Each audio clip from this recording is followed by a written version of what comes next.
વસ્તુ એવી છે કે જે વાંચન કરવાથી ઘણું બધું જાણી શકાય છે. આજે હું પ્રવીણભાઈ નાઈ કે જે પોતે શિક્ષક તરીકેનો એક વ્યવસાય કરે છે અને એની સાથે સાથે પોતે સાહિત્યનું ખૂબ જ ઉમદા કામ કરે છે. વિશેષ તો સૌપ્રથમ તો પહેલાં એમની એક પ્રાથમિક હું માહિતી લઈ લઈશ કે આપનો અભ્યાસ, આપનું પૂરું નામ, આપનું વતન. સર, આપનું પૂરેપૂરું નામ શું છે? મારું નામ પ્રવીણભાઈ એમ નાઈ, કાંકરેજ તાલુકો, ગામ રતનગઢ છે. યસ, બરાબર.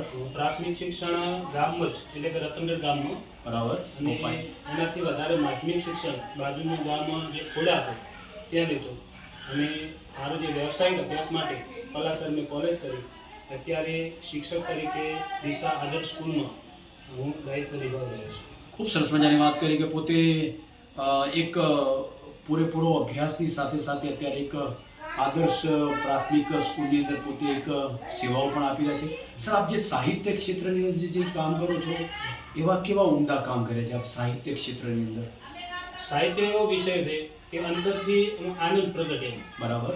સાહિત્યનું ખાસ શરૂઆત સાહેબ હું જો કહું તો રખેવાલમાં પેલા આડી ચાવી ઊભી ચાવી કોઈ આવતી. હા, યસ, ફાઇન. હા, તો હું ધોરણ 8 ભણતો એ વખત મને એ વખતે શોખ હતો લખવાનો. ખૂબ સરસ. પછી ધીમે ધીમે અવારનવાર લેખ આપવાનું ચાલુ કર્યું.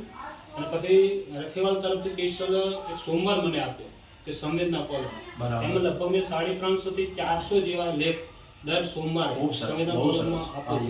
અને એ કોલમમાં આપવામાં વિશિષ્ટ કોઈ વ્યક્તિ હોય અને મને સ્પર્શી જાય કોઈ વ્યક્તિ, એનું જીવન અવલોકન આપું. મને ખાસ તો ગમતું હોય તો પ્રકૃતિ ગમે, તો પ્રકૃતિમાં કોઈ એવા અનુભવ મને થયા હોય તો એનું વર્ણન પણ હું કરી અને એમાં આપું છું.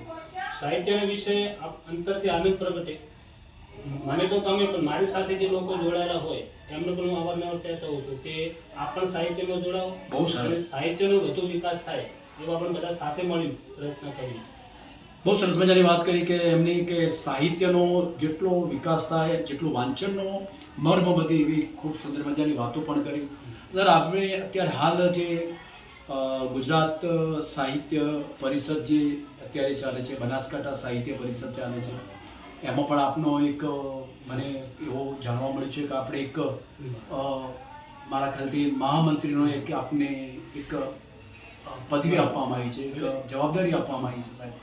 એ અખિલ ભારતીય સાહિત્ય પરિષદ, બરાબર, એ RSS સાથે સંકળાયેલ છે. ઓકે.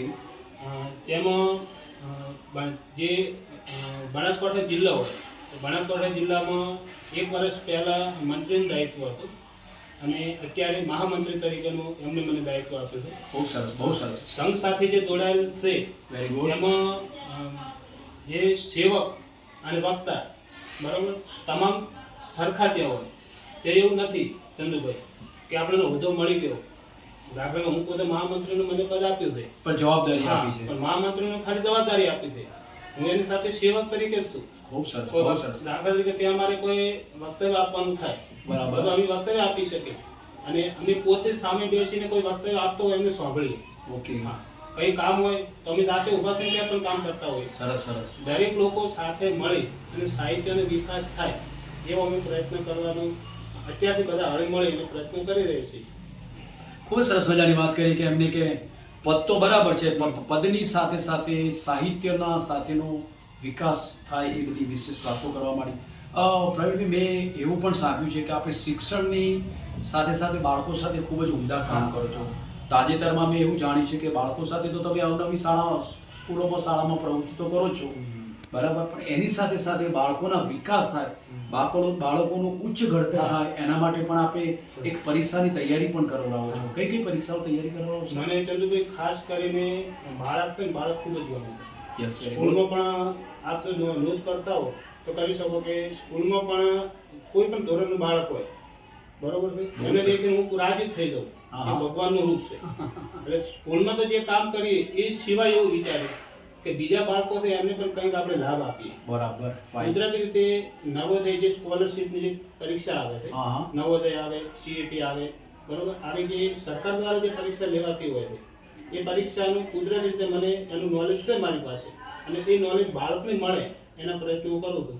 અત્યાર સુધી લગભગ 7 થી 8 બાળક નવોદયમાં પાસ થયા છે અને એમને ધોતીવાળા સ્કૂલ ખાતે ભણવા માટે પણ મેં મોકલ્યા છે. બહુ સરસ. બાળકો ખૂબ જ સારી રીતે ભણે છે.